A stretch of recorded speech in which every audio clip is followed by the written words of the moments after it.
The Pro-Palestine Quds Day march is currently ongoing. Now, the annual march to show solidarity with Palestinians takes place on the last Friday of Ramadan.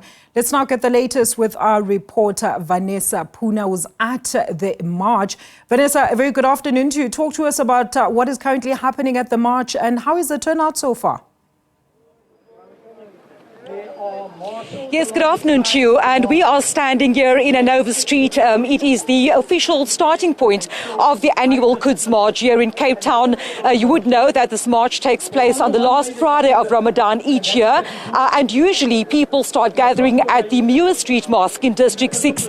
Of course, behind me, a flatbed vehicle with some speakers just asking those participating in the march to line up and to make sure that they are ready to get underway very shortly. I can tell you that there are various people, pro-Palestinian supporters from various walks of life, political parties and other organizations that are part of this Quds March. And of course, it has been ongoing in Cape Town for over 40 years. But I suppose this year, with events happening over the past 6 months in Palestine and Gaza, there is a specific focus, and I'm bringing in now a spokesperson for the Qibla movement, Wahida Qasim. Wahida, good afternoon to you. I was just saying to our viewers that this year's march has I suppose, a specific, or rather a different feel given the events over the past 6 months, and I've heard from quite a number of people that the clarion call today is that for a ceasefire.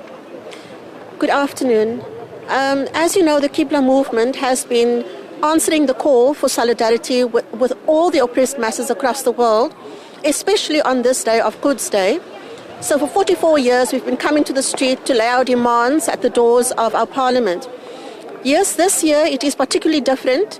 Not that it is any different from any other year, because genocide has been happening all along. It's just for the past 6 months now, it's been so blatant, and so for the world to see what exactly is happening in Palestine.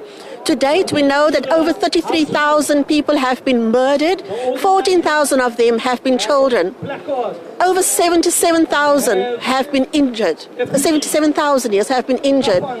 So what makes us so different is that we are not just calling for the ceasefire, we're calling for an end to the genocide.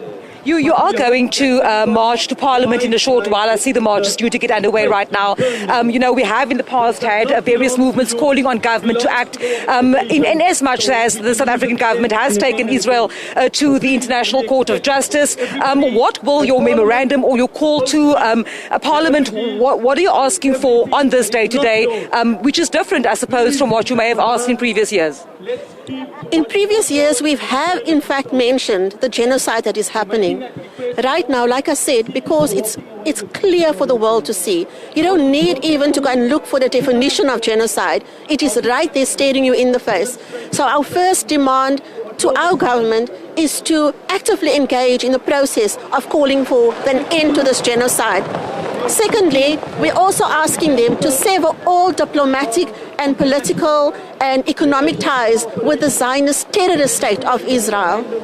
Wahida, thank you very much for speaking to me. Of course, their spokesperson for the Qibla movement, Wahida Qasim, just explaining to us what exactly the protest will be calling on this time round. Of course, this year particularly comes as the people of Palestine has now faced bombing over the past 6 months, and Wahida Qasim just explaining to us that they will be calling on the South African government to cut economic and all ties with Israel, and of course that will be handed over in a memorandum in a short while as this march gets underway from Hanover Street here in Cape Town through the city centre, and then of course ending up at Parliament.